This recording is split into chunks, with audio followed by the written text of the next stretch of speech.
morning, guys. How's it going? Bright and early. Not super bright and early, but 7:30. And so we now are on our bikes. We're going to be taking two separate bikes today. We're going to make a little loop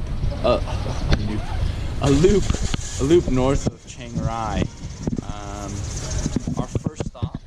So there's quite a few things you can do north of Chiang Rai, and you can actually just, I think it's 1,000 baht, and you can do a tour that just takes you on by truck to all these different things. It's like one of these picture stop-off tours. We just stop, snap a few photos, jump on the truck, and keep going, you know? Just collecting memories.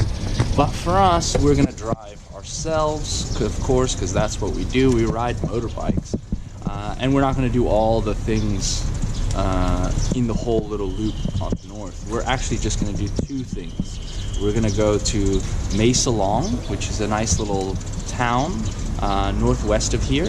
It's about an hour and a half drive. And it's known for its tea plantations. The whole town is surrounded by tea plantations, and then we're gonna, when we get there, we'll see which one.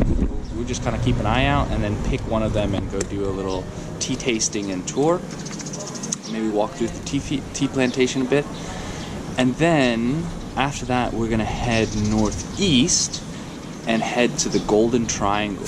We didn't do it in the Laos side because there's like no tourism development there, so you would have just basically stood around there.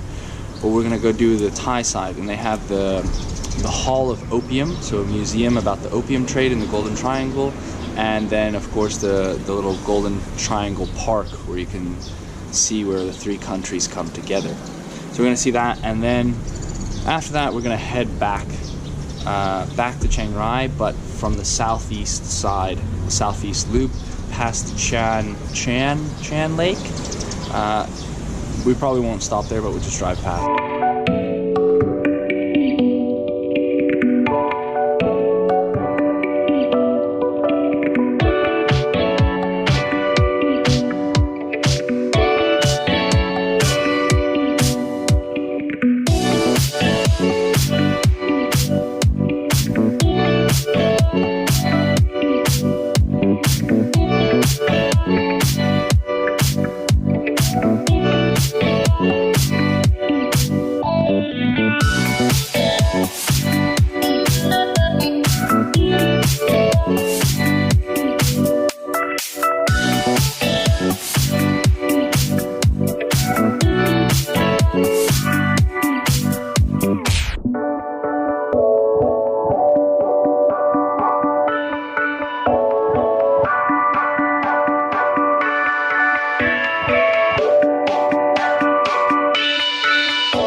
How's it going, guys? So you see, we've made it to Mae Salong.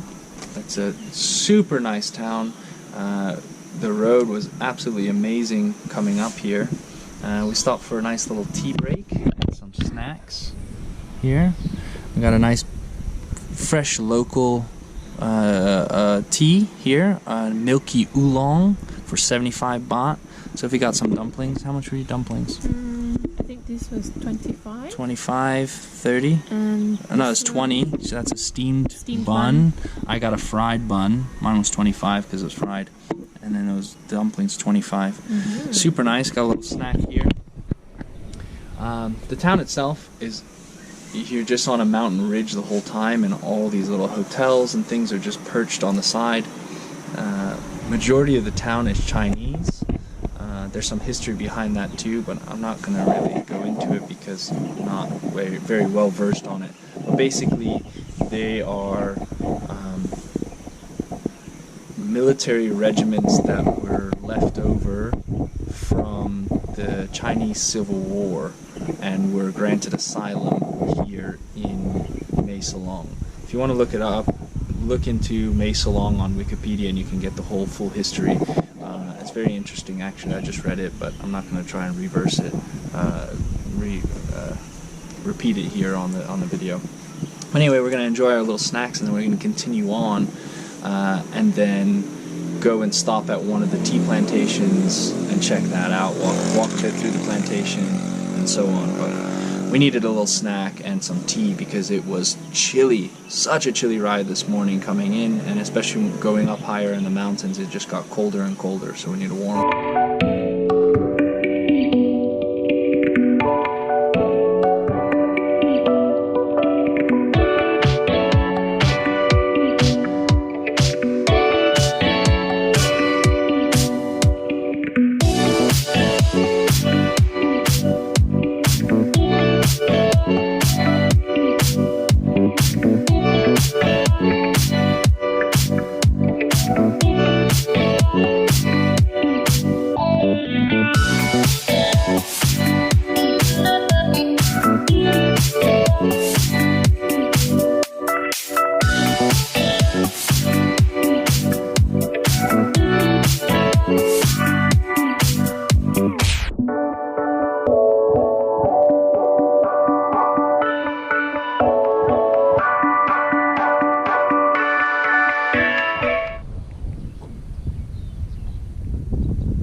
Guys, so we've made it here to the Choi Phong tea farm. Man, so this morning when we left Chiang Mai, we went northwest and then head over to Mae Salong. After the Highway 1, you turn on a 1089, which is kind of just a straightaway through the valley, but afterwards you turn on a road called 1130.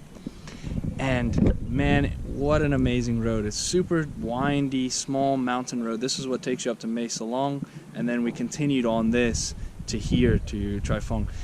After here it'll take us back to the Highway 1, but super cool, super cool. Endless views. It's still a shame because of all the haze. You can see, like, here's mountains, but you can't really see them beautifully in all their glory because of the haze. Huge place, huge tea farm. Very well organized. Looks super nice, but they have like 3 different cafes. Just in the eating mood today. So we're at, I think, cafe number 1.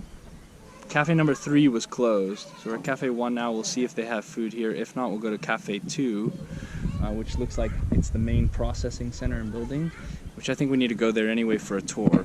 From what we heard, you get a free tour and tasting, right? Free tour and tasting here?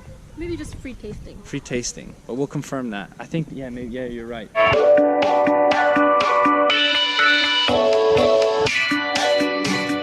We just wrapped up here at the tea plantation. Beautiful view. We were just there and we had to go to cafe number 2. They had food there, but in the end we didn't eat. We just had a cake and some iced tea. The cake was delicious, by the way. Well worth 120 Proper cheesecake. A real cheesecake. We didn't do the free tea tasting. You can do that in the souvenir shop. So if you just bought a bag of tea, which we can just taste on our own time. So you can walk through the tea plantation here.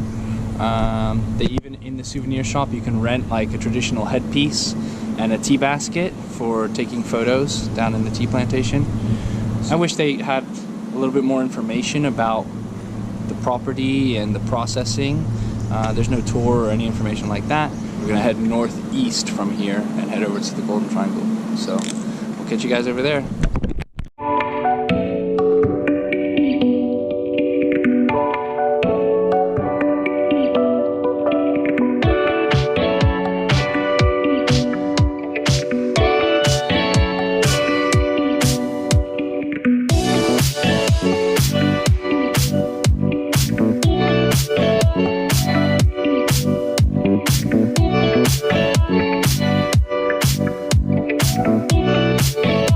Alrighty guys, we made it here to the Hall of Opium.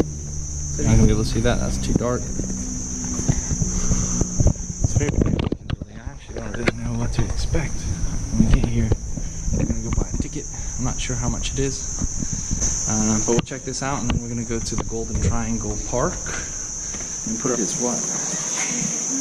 200 baht per person. It's a bit pricey, 200 baht per person.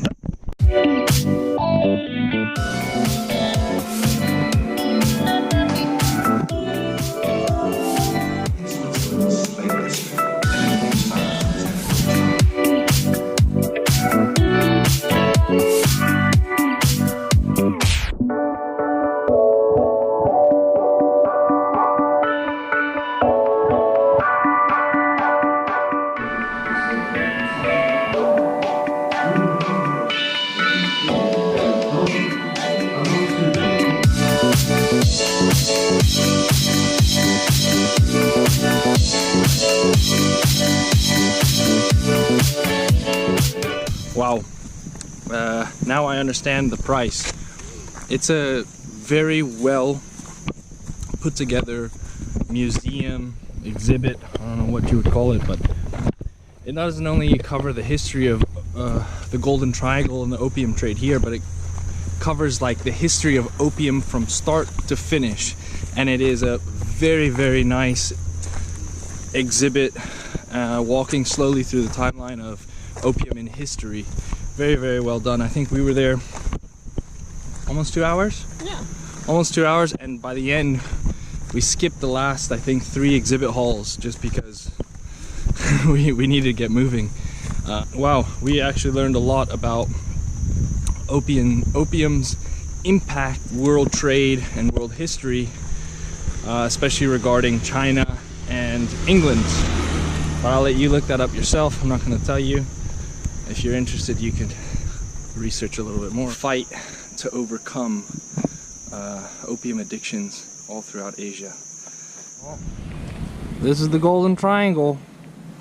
That right there is Myanmar. That right there is Laos. And this right here is Thailand.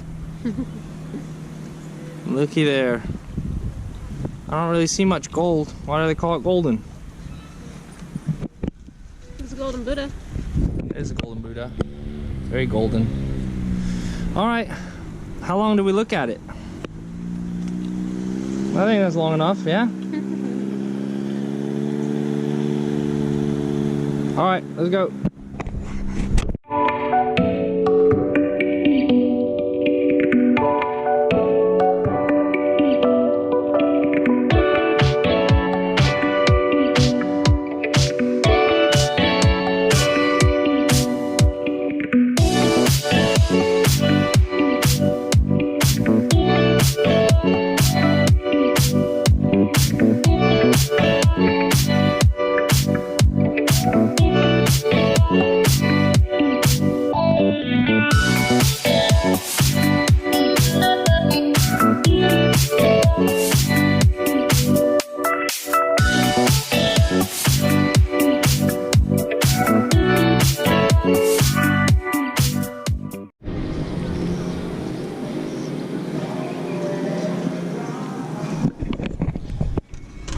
What's up, guys? So we're back at the hostel now. We got here just after 5. What a long day it's been. On the way back home, we took like a super highway.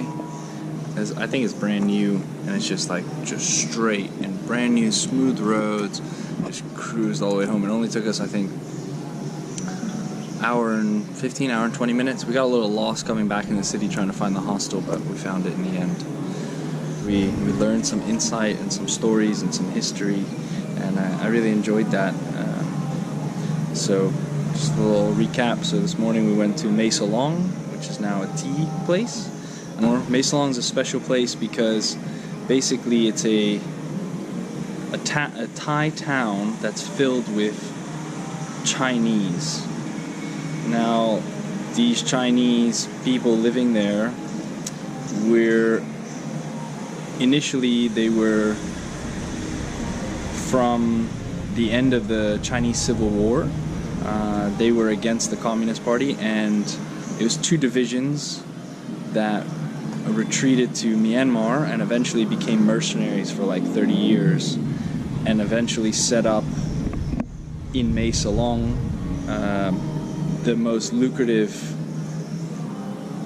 heroin factory in all of Asia, with the CIA, the Thai government, with Burma, with multiple people. And basically we're mercenaries up until the 80s when they were granted citizenship into Thailand. Look at all that. And then the second, which is a very big part of the history of the Golden Triangle itself, because we're renowned for the heroin and poppy trade, the poppy flowers. Key takeaway from this, which I'll let you delve deeper into, basically just look up the Opium Wars in China. Basically paved the way for Great Britain initially and the rest of the Western world to take advantage of China, its resources, its foreign trade, and also sell them opium and then use that money to buy goods from China. So it's an interesting historical event that kind of shows why China's got such a monkey on their back to become a global power today. I'm going to just leave it at that. But yeah, we're going to shower up, clean up now, and go for some dinner. I let Sophie decide tonight, and she said she wants to go to a place called Ribs & Co. So I'm kind of guessing that means we're going to have some ribs.